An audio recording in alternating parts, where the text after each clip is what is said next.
Hello, friends. I'm going to be reading a really good book for this week, Holy Week. So we've seen Jesus in his triumphal entering Jerusalem on Palm Sunday, and if you celebrate the resurrection, we have all of that culminating in a wonderful good news gospel, which is Jesus died in our place, took on our sin, rose from the dead. The debt was paid because his resurrection was proof that the debt that our sin cost was paid once and for all. And he lives right now. He's sitting at the right hand of God the Father in heaven. So we have that hope of the resurrection. And this book is just a narrative that's given from the perspective of a donkey that might have lived during that time and what he might have witnessed. I'm just going to read part of it.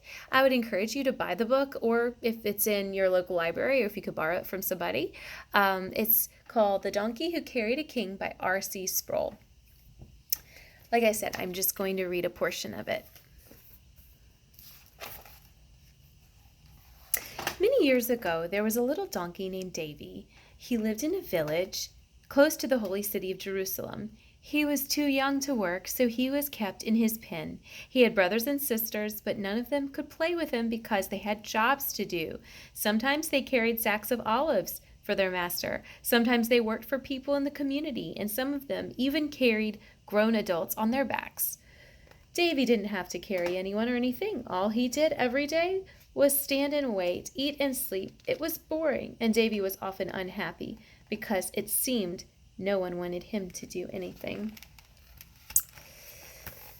The donkeys also told a story about Old Barnabas, one of the older donkeys who lived with them. Years before, Barnabas had lived in the town of Nazareth. His owner was Joseph, a carpenter.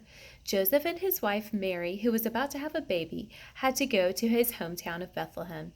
Mary rode on Barnabas's back. When they arrived in Bethlehem, it was time for Mary's baby to be born. All the inns were full, so they spent the night in a stable where the animals were kept. There Mary had her baby. His name was Jesus. Shepherds came to the stable and worshipped the baby Jesus. They knew he was the Messiah who had come to save his people. Afterward, Barnabas carried Mary and the baby Jesus back to Nazareth. Davy liked to hear about the famous donkeys and the important things they had done. He wanted to do a big job too. But his master never picked him to do anything. But one day, all that changed.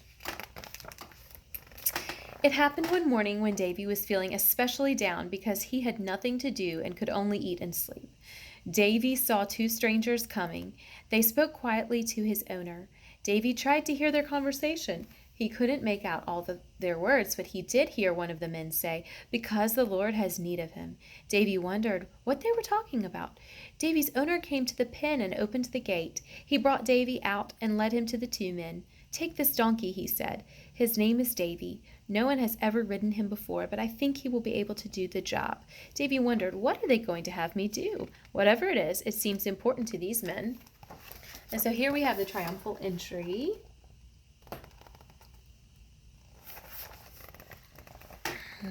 They led Davy down the road. Soon he saw a crowd. The two men spoke to the person who seemed to be in charge and called him by his name, Jesus. Some of the people in the group put their coats on Davy's back. Then, to Davy's astonishment, Jesus got on his back. It felt strange to have someone sitting on his back, but Davy was excited too. He started to walk toward Jerusalem carrying Jesus. You see that? And on the next page, it talks a little bit about he felt very proud of himself. He's saying, "I carried the king." But then the next day, Davy's master decided it was time for regular work for Davy, and he felt a little put off by this. I'm summarizing. One of the servants put 2 sacks of olives on Davy's back and set out to deliver them. The sacks were heavy, and they scratched Davy's back. Once or twice he got so tired and miserable that he sat down in the road. But the master's servant tugged on the rope around Davy's neck and pulled him along. By the time Davy got home, he was very grumpy. Why did did the master make me carry those olives?" he grumbled to old Barnabas. "I carried the king. I shouldn't have to carry ordinary things." Barnabas frowned. "We are donkeys," he said. "It is our job to carry things, whatever the master decides to put on our backs. Every job is important, even carrying sacks of olives, and you should do your best to do it well." "Humph," David said. "I don't think I'll ever enjoy this kind of work. I think I'm better at special jobs, like carrying important people." So he was feeling like he wasn't valued. His job was not important, like the other donkeys had important jobs. But then we see Davy walks into Jerusalem one day and sees this sight. He and his master see a man carrying a beam on his back. The crowds are angrily shouting at him. And Davy says, "Who is this man?" And he sees that it was the King Jesus that he had carried just a few days before.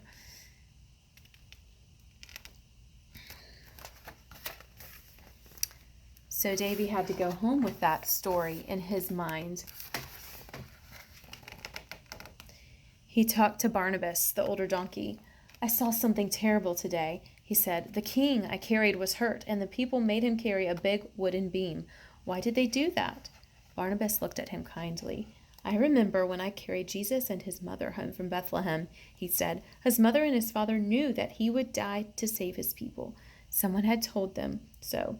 It seems that prophecy has come true. The king was carrying the beam of the cross on which he was going to be crucified."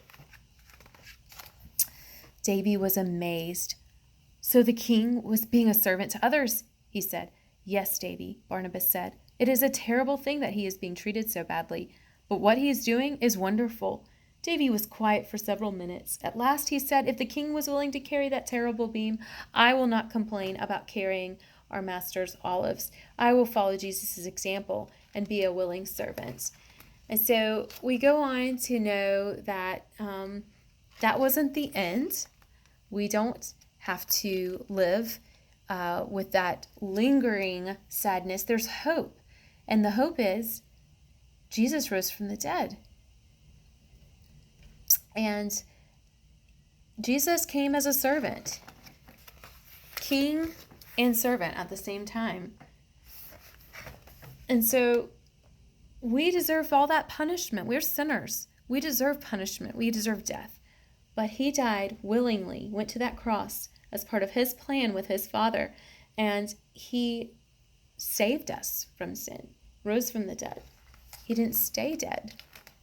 And that's what we celebrate on Easter Sunday. And I just love this book. So that's a really good book. Another really good book for any time, of course, is the Bible, but we have for all ages, really, the Jesus Storybook Bible. Wonderful illustrations and written by Sally Lloyd-Jones. I especially love the stories of the death, burial, and resurrection of Jesus in here.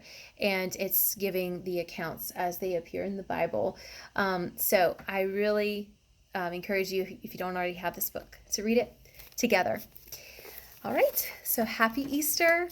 Have a wonderful rest of your Holy Week. And I will be on here shortly with some more content, some more read alouds, and hopefully some surprises along the way.